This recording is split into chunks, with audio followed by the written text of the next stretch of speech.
Days. He enters his first season, as you all know. Directed his programs to bowl games each season since becoming an FBS head football coach, led Boise State to 5 10-win seasons, 7 consecutive bowl appearances, and 6 Mountain West Conference West Division championships. He led that team at his alma mater because he played quarterback at Boise State from 1995 through 99. He also was the offensive coordinator at Boise State during their 2007 Fiesta Bowl win, the famous Statue of Liberty play for a 2-point conversion. And we were talking in the back hallway about his family's legacy, his father's legacy as a professional drag racer, and his interest personally in drag racing. Yet he's a football coach. I think, Bryan, I saw you when you were at Arkansas State. Your first game was at Auburn, as I recall. So I was at that game, and it's my privilege to welcome you to the podium. Coach Bryan Harsin, the head football coach at Auburn University.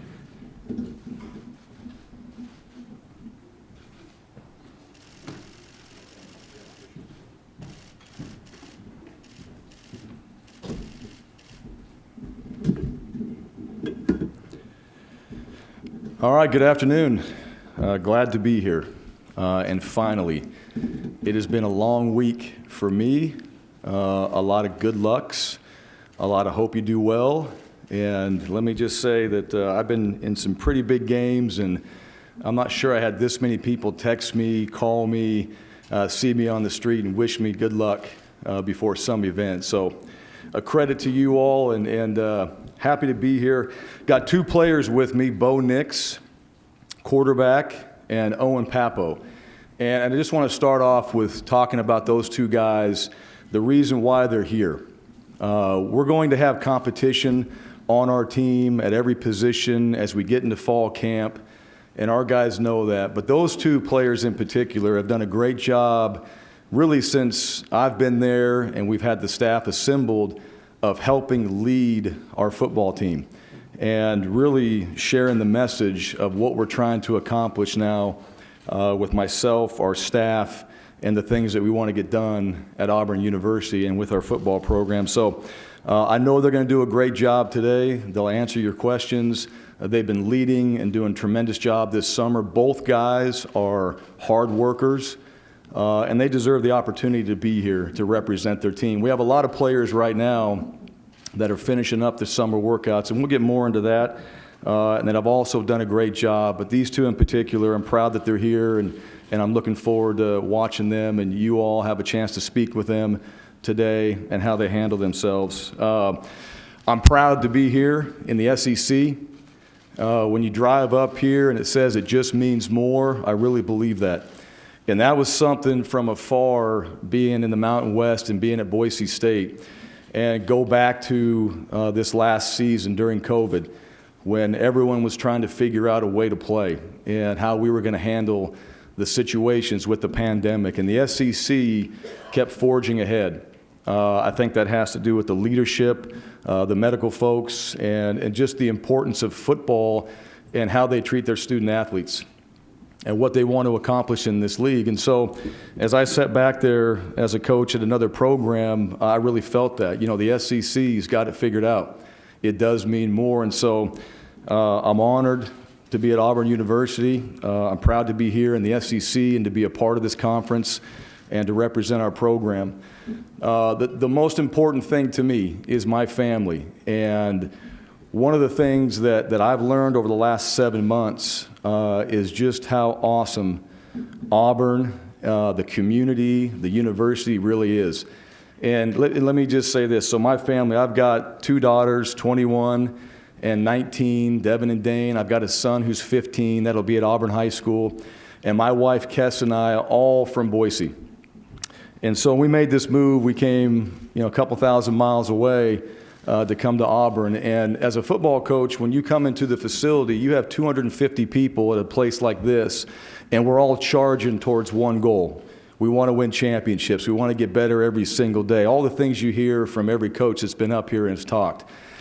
But the people and the most important people in your lives, how are they going to be taken care of? And I can say this, my family, the Auburn community, I can't thank them enough. My family loves it. My daughters, my son, they love living in Auburn. I've asked them, and just said, hey, tell me what it's like, and they love it. And I'm like, really? And they're like, yeah, we love it. This is unbelievable. And so the community, the university, the people, my wife and I, we couldn't be more appreciative to be in a place like Auburn. And I want the people to know that, because for our coaches and their families and my family, in order for us to be elite at our jobs, we have to know the people that we care about most are taken care of and they live in a great place, and our families definitely are getting that right now from the Auburn community and the Auburn family. So thank you for that, and very much appreciated on my behalf and on the coach's behalf. Our focus right now is really finishing up. Our guys are in their last couple weeks of workouts. So today they had a chance to get up early. They're in the upper decks of the stadium. They're running the stairs, and they're getting after it. They're going to finish up tomorrow. We'll all be together for that. And then this next week, we'll kind of have our crescendo for our training, and the guys will get a few days off before we start fall camp August 5th. And we have our report day. And that's really the focus right now, is finishing up this summer, making sure that all the work that we've put in to physically develop ourselves as a team, that continues and we finish at a high level, and that we take all that work and effort and strain and all those tough situations we had to thrive in, and we apply it to fall camp. And August 5th, we're going to have our team meeting. We'll be out on the practice field the next day. We'll have split practices for the first two, so we'll have young and old, so we can focus on some of the new players and some of the guys that we brought in.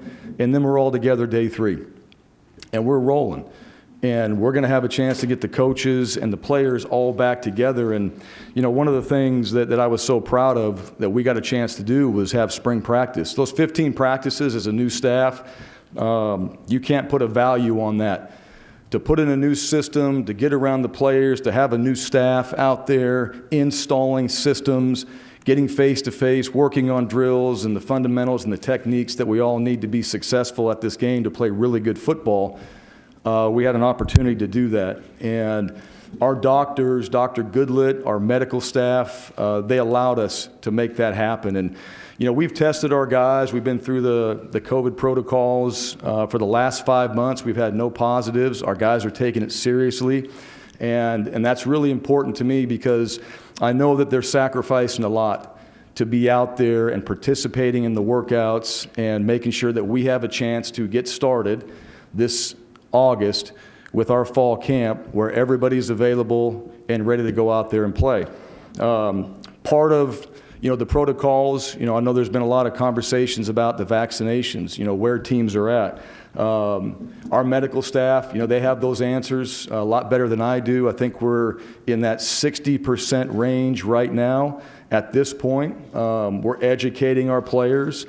We're making sure that they understand, from our medical staff, the pros and cons. I think they've done a really good job of letting our guys make those individual decisions on what this means for our football team, what this means for this conference, what this means for competition in the future. And, that's one of the things that we do. We're all teachers at this level, all right? We're college football coaches, but we teach. And we've got to give our players the information and educate them on, all right, here's what you need to know, and let them make decisions. And for a lot of them, all right, this is deeply personal, and I respect that. I respect that with our staff. I respect that for myself, our players, and understand that. And so our goal is to educate and give them information, and then let our players make that decision. And they understand the 85%. They've got a chance to hear and see and read all about those things. And I believe in our players. I believe in our medical staff. And I believe in the way that we've educated our players to make the right decisions and understand and respect their decisions and know that it's personal. As far as NIL, man, there is a lot to learn on this name, image, and likeness. And there's been a lot of questions about it. Not many coaches can answer, what does this mean? You can go through the obvious, right? What does that mean when the star player is making more than the guys that are actually doing the work in front of them? What's that going to look like? I think it comes back to your team. I think it comes back to the guys that are in that locker room, how they treat each other, and just know that there's not going to be the same deals for everybody on the football team. How do you explain that and show that? Well, there's going to be examples that we're going to be given that we're going to have a chance to use over time to show our players, hey, this is how they handled it. This is how they handled it. Here's how we can handle it. And so you're just going to need some more information, in my opinion, to make calculated and educated guesses on where we think this thing is going. The one thing about it, football right now, it's at this level especially, and if you want to be an elite player, all right, one of the things it takes is tremendous focus and time. Tremendous focus and time. And so, guys that are going to utilize this NIL, and I think it's an awesome opportunity for guys to make some money, to be able to do some things from a business standpoint and really learn that lesson along the way. And also, as we explained in our first meeting when we talked about it, all right, to understand taxes, because not anybody in there really knew that. They're taking their amount of money, dividing it by 12, and you're like, hold on a second, there are taxes. They're like, what's that? All right, so we explained that to them, so we're getting the chance to educate them on real life things. But the one thing, as a coach, you want to surround your players with fantastic people and the best people that you have in your program and on your coaching staff, and we've just opened this up. Now there's going to be more people in our players' lives, and we have to understand that. We have to educate our players, and we also have to understand, that our relationship with our guys, our environment we create every single day has got to be strong, because there's going to be a lot of influencers, all right? Not just our players, but people that are going to be involved with our players' lives now. And you still have to get up and be on time for your workout. You still have to follow the nutrition plan. You still have to make sure that you're where you need to be for class. You still have to show up on time for practice in that meeting room with your notebook and your pen and ready to take notes and be a student of the game. And at the end of practice, the recovery time that you have and all the things you're asked to do in order to be an elite football player and a great student athlete, that takes time. And so I think one thing that, players are all going to have to really work through themselves is how much time do I have to devote to these things and still be elite in the areas that are most important to me. Don't know the answer to that yet. Don't know what that's going to look like right now. But, as coaches in this NIL, it's different everywhere you go. Some places you can help, some places you can't. But at the end of the day, you sit in those players' homes with their families, and they look to you to take care of their sons. And so when something doesn't go right, we're going to be involved because players are going to come to us for advice. And that's just another area that, as coaches, we have to grow and develop ourselves to really have those kind of conversations. You don't want to, certainly on a Wednesday of a game week, but it's going to happen. And you're going to have to be prepared for it. And so that's another layer for our coaching staff and people in our program that we've got to be ready for. Third downs, yeah, but you know what? We also got a situation, all right, when one of our players are dealing with somebody that we have no control over. So, those are the things that are coming down the road that we have to continue to stay focused on. Those are things that we're aware of. But ultimately, for us right now, as we get into practice, we got 25. We're getting ready for September 4th against Akron. That is the focus at Auburn. I know the other games that we play. I know the other teams on the schedule, but you got to win the first one. You got to go out there and put on the field your very best performance so we can evaluate that and learn from it. And so that is our number one focus. And for me, the things I'm most excited about, all right, I'm excited about Tiger Walk. I want to walk from South Donahue all the way down into Jordan-Hare Stadium. And I want to see all those people yelling War Eagle. I want to be in that stadium with 90,000 people going crazy because I've heard nothing but how the environment is. And I got a chance to experience that in a bad way when I was at Arkansas State. So I've got a little taste of that, and now, those folks are going to be on our side. And then I want to be able to be a part of a program that when you win, all right, your fans go crazy and go downtown and we toilet paper trees. How awesome is that? I've never been a part of that. I've been a part of great programs and I've been around great people, but you have all these things. And, for me, I'm looking forward to that. That's why you come to Auburn.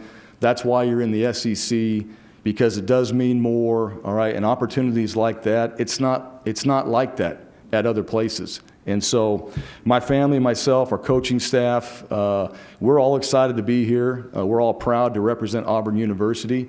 We love where we live. We love the people in our community. We love the staff we put together. And we're looking forward to getting our players back together and really working every single day on just playing good football. Playing good football every day and being consistent.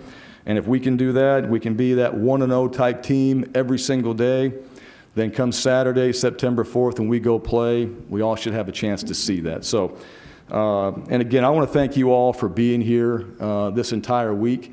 And, you know, I've got a chance to see some of the questions and conversations and some of the other coaches come up here and talk about their programs. And, you know, different for me, no different for me. I want to thank you. I know that the coverage of this sport, the coverage of this conference, it does matter, and coming from another conference not too long ago, we all pay attention to it. So, you know, we'll do a great job with it today, and with that, I'll open it up for questions. Thank you, Coach. If you have a question, raise your hand. We'll get a mic. Victoria, Lawrence, and Fuller have microphones. And so we will start over on our left-hand side alongside the wall. Mike? Hey, Coach. Mike Bianchi, Orlando Sentinel. You followed Gus Malzahn twice now, I think, at Arkansas State and now at Auburn. Yeah. Do you guys have any sort of relationship? Do you know him? And also, do you have a good grasp of the pressure cooker you're walking into at Auburn?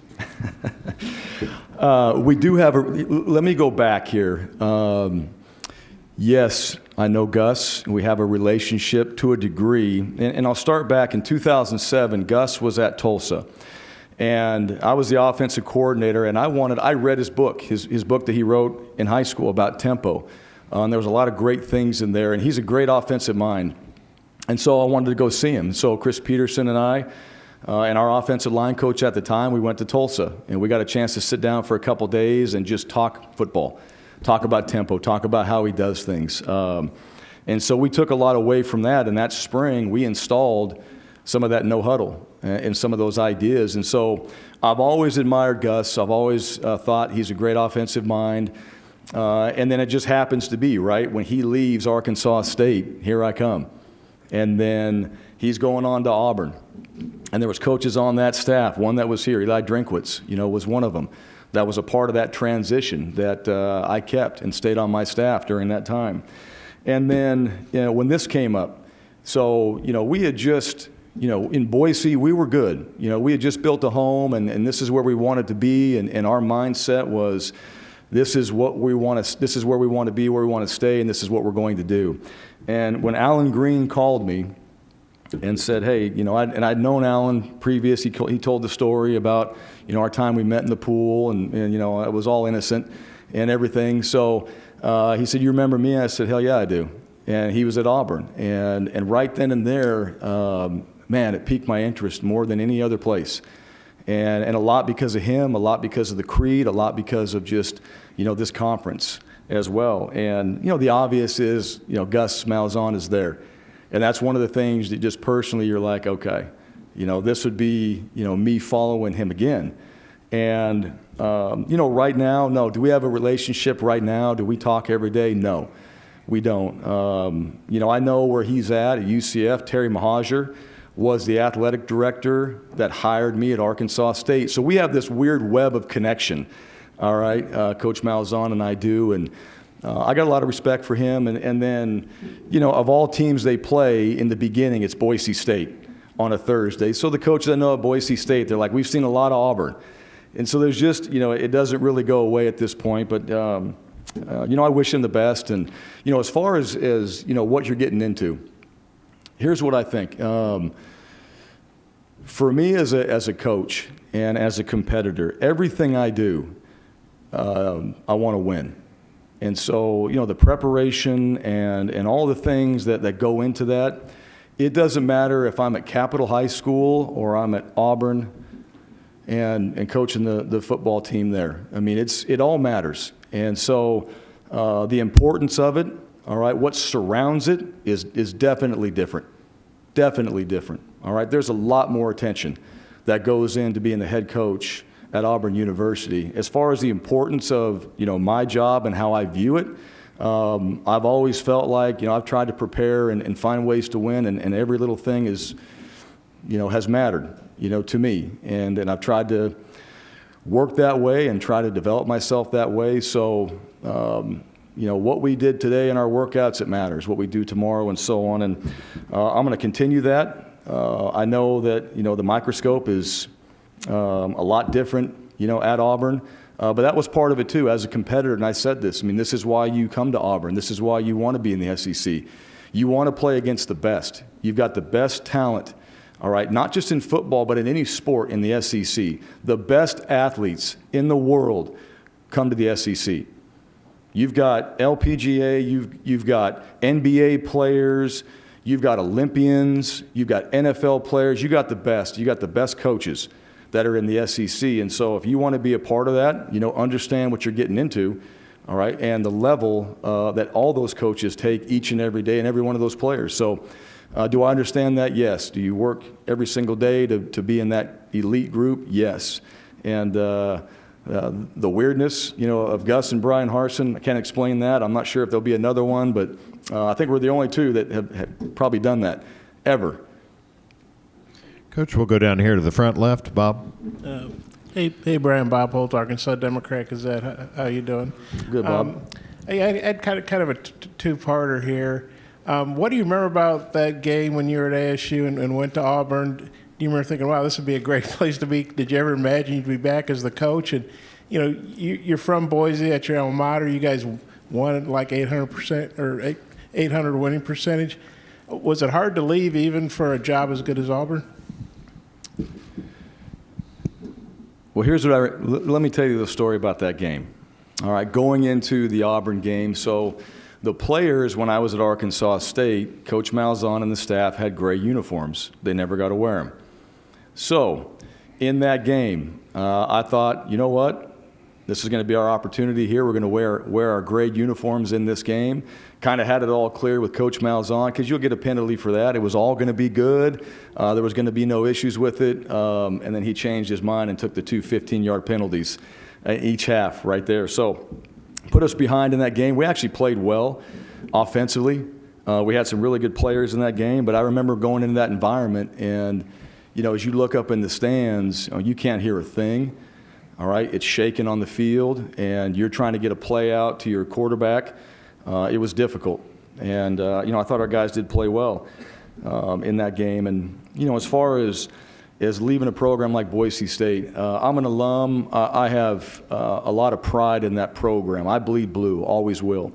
That's where I played, and I spent a lot of time, and I cut my teeth as a coach. And I worked for unbelievable people. It started with Dirk Cutter. And I had Dirk Cutter and I had Mark Helfrich my last two seasons as a player. Dirk Cutter, great coach on his own. Mark Helfrich was the head coach at Oregon. And so I had two tremendous coaches that taught me the game, which really gave me the love for football because I understood it better. And then I had Dan Hawkins, who I work with. And Dan gave me my first opportunity at 23 years old, 24 years old to be the tight ends coach.